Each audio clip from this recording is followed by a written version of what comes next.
সম্মানিত সুধী মণ্ডলী, সবাইকে ভালোবাসা এবং শুভেচ্ছা জানিয়ে আজকে একটি বিষয় নিয়ে আলোচনা করব। বিষয়টি নিয়ে আলোচনা করার আগে একটা ভিডিও ভিডিও ফুটেজ আমি প্লে করে দেখাচ্ছি। তারেক ভাই কথা দিলাম, তারেক ভাই কথা দিলাম, 32 দখল নিলাম, 32 দখল নিলাম, তারেক ভাই কথা দিলাম। আওয়ামী লীগের দালালেরা হুঁশিয়ার সাবধান, হুঁশিয়ার সাবধান, আওয়ামী লীগের দালালেরা। তারেক ভাই কথা দিলাম, 32 দখল নিলাম, 32 দখল নিলাম, তারেক ভাই কথা দিলাম, তারেক ভাই কথা দিলাম, 32 দখল নিলাম। আচ্ছা দর্শক শ্রোতারা, আমি একটু থামলাম। তারা যে এইখানে স্লোগান দিচ্ছে তারেক ভাই কথা দিলাম 32 দখল নিলাম। 32 কি তোদের তারেক ভাইয়ের মায়ের কাবিনের জায়গা? যে তারেক ভাইয়ের বাপ এই কাবিনের জায়গা তারেক ভাইয়ের মাকে পাকিস্তানের জাঞ্জুয়ার সাথে গনিমতের মাল হিসাবে বিছানায় যাওয়ার কারণে দেয় নাই। এই দেয় নাই বলে এই অধিকারকে মায়ের কাবিনের জায়গাকে তোদের মায়ের কাবিনের জায়গাকে দখল করে নিয়ে যাওয়ার জন্য কি এই স্লোগান দিচ্ছ? এটা কি তারেকের মায়ের কাবিনের জায়গা? এই জায়গাকে এই এই এই এই ৩২ নাম্বার ভাঙ্গা বাড়িটি কি তারেক জিয়ার বাবা জিয়াউর রহমান তারেকের মাকে কাবিনে লিখে দিয়েছিল, নাকি এটি তারেক জিয়ার কেনা বাড়ি, নাকি এটি তার পৈতৃক ভিটা মাটি যে অন্য কেউ দখল করে নিয়েছে? তোমরা এটিকে উদ্ধার করার জন্য তারেক ভাইকে মানে ওয়াদা করে স্লোগান দিচ্ছ তারেক ভাই কথা দিলাম ৩২ দখল নেব। এই ৩২ নাম্বার বাড়ি কি তারেকের বাবা কিনেছে? এটা কি তারেকের মায়ের কাবিনের জায়গা, অথবা তারেকের বউয়ের কাবিনের জায়গা, অথবা তারেকের কেনা বাড়ি? এটা কি তারেকের কোনো ইষ্টিগুষ্টি কারো বাড়ি, নাকি এটি এই বাড়িটি কি তারেকের বাবার বাড়ি যে এটি শেখ হাসিনা দখল করে নিয়েছেন, যার কারণে এই বাড়িটি উদ্ধার করে দখল করার তোমরা প্রতিশ্রুতি দিচ্ছ? What this nonsense? এর চেয়ে ফ্যাসিস্ট আচরণ কি আর হতে পারে? এই বিএনপির এরা ক্ষমতায় যাবে নাকি? যারা অন্যের বাড়িঘর দখল করার জন্য স্লোগান দেয়, বা অন্যের বাড়িঘর অন্য আরেকজন মানুষের বাড়িঘর অন্য আরেকজন মানুষের বাড়ি দখল করতে যায়, এরা তো ডাকাত, এরা তো দখলদার। হ্যাঁ, আরেকজনের বাড়ি আরেকজনের বাড়ি এটি তারেকের গুন্ডা পান্ডারা বা তারেকের অনুসারীরা দখল করতে যাবে কেন? তাও আবার তারেককে প্রতিশ্রুতি দিচ্ছে তারেক ভাই কথা দিলাম ৩২ দখল করে নেব। ৩২ কি তারেকের বাড়ি যে এটি বেদখল হয়ে গিয়েছে, তোমরা গিয়ে দখল করবে? এটা কি চোর দখলের মতো? আজকে বাংলাদেশে দখলদারিত্বের রাজনীতি চলতেছে। আরেকজনের দলিলকৃত বাড়ি আপনি গিয়ে দখল করতে পারবেন, এইটারই বৈধতা এই স্লোগানের মধ্যে পাওয়া যাচ্ছে। আরেকজনের জায়গা জমি আপনি গিয়ে দখল করতে পারবেন। হ্যাঁ, আরেকজনের ভূমি বাড়ি ভিটামাটি তাদেরকে উচ্ছেদ করে দখল করে নিতে পারবেন। এটাই তো এই স্লোগানে প্রতিবাদ হচ্ছে নাকি? এই হচ্ছে আজকের বাংলাদেশ। আর এই যারা দখলদারিত্বের স্লোগান দিচ্ছে এরা নাকি ভবিষ্যতে বাংলাদেশে ক্ষমতাসীন হবে। তো ভাই, ক্ষমতায় যাওয়ার আগে আরেকজনের বাড়ি দখল করার স্লোগান দিচ্ছ, আরেকজনের বৈধ বাড়ি দখল করার স্লোগান দিচ্ছ, তখন তো বোঝা যায় যে তোমরা ক্ষমতায় গেলে কাউকে কারো ভিটা মাটিতে থাকতে দিবে না, দখল করে ফেলবে। এমনিতেই তো চাঁদাবাজি করতেছো। That is the pure fascism. বুঝতে বুঝতে পারছেন? আচ্ছা, একটু আমি হালকা ভাবে এটা বললাম। বিএনপি যে সব সময় ভুল করে এবং ভুল করার রাজনীতি করে থাকে, আর এই ভুল করার রাজনীতি করতে গিয়ে যে প্রতিহিংসা বা হিংসা রাজনীতি করে, এই স্লোগানটা হচ্ছে আজকে সবচেয়ে বড় প্রমাণ। ধানমন্ডি ধানমন্ডি ৩২ তোমাদের দখল করার দরকার কি? এই কারণে কি দখল করতে চাচ্ছ এই ৩২ নাম্বার বাড়ি থেকে খালেদা জিয়ার সংসারকে জিয়াউর রহমান মানে বঙ্গবন্ধু শেখ মুজিবুর রহমান জোড়া লাগিয়েছিলেন, এই কারণে নাকি? নাকি খালেদা ভাবি বা খালেদা আম্মার জুড়া লাগানো দিয়ার সাথে জুড়া লাগানোর স্মৃতি পালন করার জন্য ৩২ নম্বর দখল করতে যাচ্ছ। বঙ্গবন্ধু শেখ মুজিবুর রহমান তো ওই ৩২ নম্বর বাড়ি থেকেই খালেদা জিয়া খালেদা জিয়াকে জিয়াউর রহমানের কাছে সোপর্দ করে দিয়েছিলেন।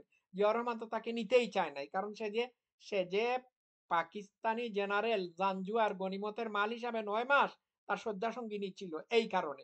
কিন্তু বঙ্গবন্ধু শেখ মুজিবুর রহমান এই ৩২ নম্বর বাড়ি থেকে জিয়াউর রহমানের কাছে খালেদা জিয়াকে হস্তান্তর করেছিলেন। তিনি জুড়া লাগিয়েছেন। জিয়াউর রহমানের সাথে খালেদা জিয়ার সংসার জুড়াতালি দিয়ে জুড়া লাগিয়েছিলেন। ঠিক আছে?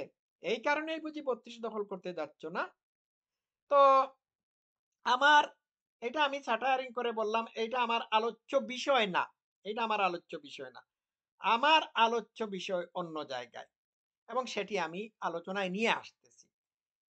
৩২ নাম্বার বাড়ি দখল করার স্লোগান দিয়ে বিএনপি কি কোনো কিছু হাসিল করতে পারল? ৩২ নাম্বার বাড়ি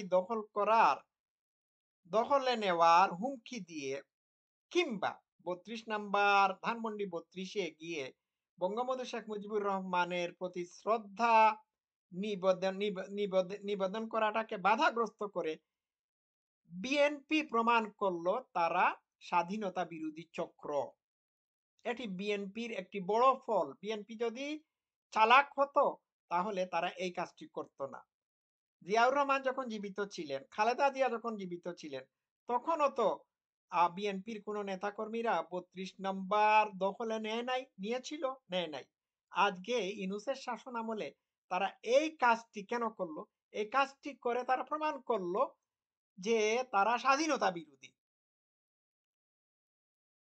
এটা একেবারে নিশ্চিত করে দিল।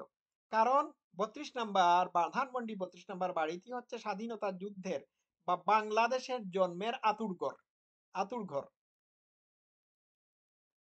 তো বিএনপি যে কাজটি করেছে সেই কাজটি খুবই কাঁচা কাজ করেছে।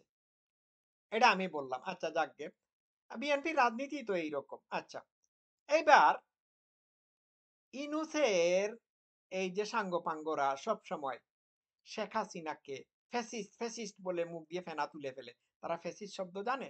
এটারও ব্যাখ্যা করব। ফ্যাসিস্ট শব্দের অর্থ জানে? ফ্যাসিস্ট কি জানে? বা ইউনূসও যে শেখ হাসিনাকে ফ্যাসিস্ট বলে মুখে ফেনা তুলে থাকে।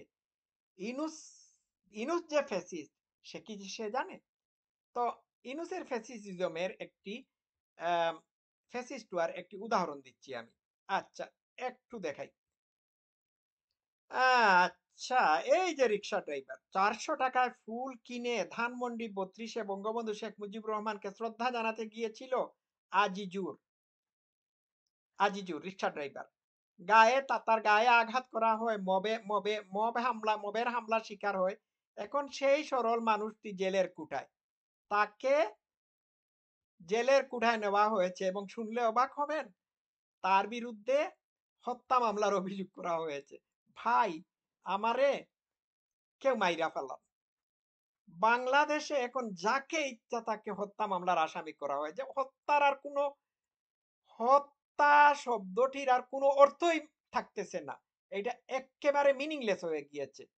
যাকে ইচ্ছা তাকে মানে হত্যা মামলা দেওয়া হয়। যাকে ইচ্ছা তার বিরুদ্ধে হত্যা মামলা দিয়ে তাকে অ্যারেস্ট করা হয়। এ থেকে কি বোঝা যায়? এ থেকে বোঝা যায় যে হত্যা শব্দটি খুবই অর্ডিনারি শব্দ। এটার কোনো মানেই থাকে না। ইউনূসের আমলে এইটা কোনো মানে বহন করে না। It's weightless. তো এটা তো মানে এটা খুবই হাস্যকর ব্যাপার। রিক্সা ড্রাইভার সে নাকি হত্যা করতে গিয়েছিল। চিন্তা করে দেখুন। হ্যাঁ?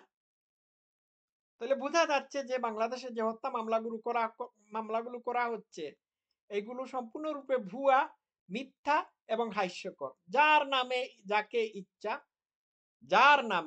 ইচ্ছা তাকে হত্যা মামলায় অভিযুক্ত করা হয়। এই রিক্সা ড্রাইভারকে কি আপনারা কেউ দেখেছেন কাউকে হত্যা করার জন্য উদ্যত হতে? না। এই হচ্ছে আজকের বাংলাদেশ। তো একটা রিক্সা ড্রাইভার ফুল দিতে গিয়েছিল হ্যাঁ বঙ্গবন্ধু শেখ মুজিবুর রহমানের স্মৃতিস্তম্ভে বা কিংবা জাদু মানে উনার বাড়িতে। এর জন্য তাকে অ্যারেস্ট করা হলো। তাও আবার হত্যা মামলায়। এর চেয়ে কি পিওর ফ্যাসিস্ট হওয়ার উদাহরণ আর কিছু থাকতে পারে? আছে? বলুন। নাই। তাহলে আমি ফ্যাসিস্ট জিনিসটা কি? আমি একটু আপনাদেরকে দেখাচ্ছি। আচ্ছা, একটু আমি নিয়ে আসলাম। আচ্ছা, ফ্যাসিস্ট শব্দটি ফ্যাসিবাদ শব্দ থেকে এসেছে। আচ্ছা, ওইটা ব্যাখ্যা করলাম না। ফ্যাসিস্ট শব্দটির উৎপত্তি ইতালীয় শব্দ ফ্যাসিসমো। হ্যাঁ, ফ্যাসিসমো। এর থেকে অ্যা ফ্যাসিসো শব্দ এসেছে। আর ফ্যাসিসো শব্দ থেকে অ্যা ফ্যাসিসো শব্দের অর্থ হচ্ছে লাঠির ভান্ডিল। প্রাচীন রোমান প্রতীক। অ্যা এই এই এই এই প্রতীক থেকে ফ্যাসিস্ট শব্দটি নেওয়া হয়েছে। আচ্ছা, এখন ফ্যাসিসো শব্দের অর্থ যদি লাঠির ভান্ডিল হয়ে থাকে, তাহলে মনে করবেন ইনুসের হাতে, হ্যাঁ, শোষণ, নিপীড়ন, নির্যাতনের লাঠির ভান্ডিল রয়েছে। সুতরাং ইনুস হচ্ছে আসল ফ্যাসিস্ট। আচ্ছা, এখন ইনুস কিভাবে ফ্যাসিস্ট আমি একটু তো ব্যাখ্যা বিশ্লেষণ করতে হবে। আচ্ছা, আ একনায়কতন্ত্র। একটি শক্তিশালী নেতা বা দল রাষ্ট্রের সবকিছু নিয়ন্ত্রণ করে। এটা হচ্ছে ইনুস। আচ্ছা, আ আরেকটা ইনুস যে ফ্যাসিস্ট এর বড় প্রমাণ আমি এইখান থেকে দিচ্ছি। এই দেখুন, সামরিক শক্তি। এখানে কি বলা হয়েছে? রাজনৈতিক প্রতিপক্ষকে দমন করার জন্য সামরিক বাহিনীকে ব্যবহার করা হয়। ইনুস কি সামরিক বাহিনীকে, বাংলাদেশ সামরিক বাহিনীকে বিএনপি নামক রাজনৈতিক প্রতিপক্ষকে দমন করার জন্য ব্যবহার করছে না? উত্তর হচ্ছে ইয়েস। তাহলে ইনুস হচ্ছে ফ্যাসিস্ট। আরেকটা ফ্যাসিস্টের আরেকটা বৈশিষ্ট্য এখানে আছে যে মত প্রকাশের স্বাধীনতা সীমিত। সরকার যা চায় জনগণ তাই বলতে বাধ্য থাকে। এখন ইনুসের আমলে মত প্রকাশের স্বাধীনতা আছে? উত্তর হচ্ছে না। সাংবাদিকদেরকে জেলের ভিতর কার আমলে সবচেয়ে বেশি ঢুকানো হয়েছে? ইনুসের আমলে। সুতরাং ইনুসের আমলে মত প্রকাশের স্বাধীনতা নাই। ইনুসের বিরুদ্ধে টু শব্দটি পর্যন্ত করলে চাকুরিচ্যুত হতে হয়, তার জব চলে যায়, তাকে হত্যা মামলার আসামি করা হয়। তাহলে ইনুসের আমলে মত প্রকাশের স্বাধীনতা নাই। আচ্ছা, তো এ থেকে বোঝা যায় ইনুস হচ্ছে সবচেয়ে বড় ফ্যাসিস্ট। ঠিক আছে? আর ওই যে আমি আগে বলছিলাম এইখানে দেখাইছি, এই দেখুন, ফ্যাসিসো শব্দের অর্থ হচ্ছে লাঠির ভান্ডিল, ইতালিয়ান শব্দ। তো ইনুসের কিন্তু লাঠির ভান্ডিল রয়েছে। এই ভান্ডিল থেকে একেকটা লাঠি বের করে মানুষের মাথায় সে কি করে? মানুষের মাথায় এই লাঠি দিয়ে উপর্যুপরি বাড়ি দিতে থাকে।